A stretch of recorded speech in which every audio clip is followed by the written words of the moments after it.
जय श्री कृष्णा बच्चों। आज हम सीखेंगे बारहखड़ी। क क आ का, क ई की, क ई की,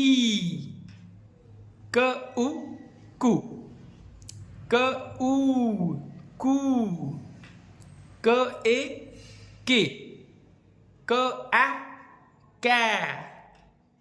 क ओ को, क ओ को, क न कन, क ह कह, ख ख आ खा, ख ई खी, ख ई खी, ख उ खु, ख ऊ खू, ख ए खे, ख आ खे, ख ओ खो, ख ओ खो, ख न खन, ख ह खह, ग ग आ गा, ग ई गी, ग ई गी, ग उ गु, ग ऊ गू, ग ए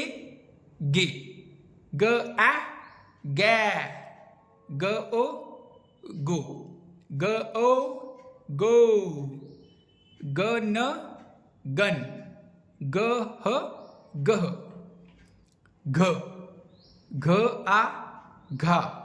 घ ई घी, घ ई घी, घ उ घू, घ ऊ घू, घ ए घे, घ आ घै, घ ओ घो, घ ओ घो, घ न घन, घ ह घ। जय श्री कृष्णा।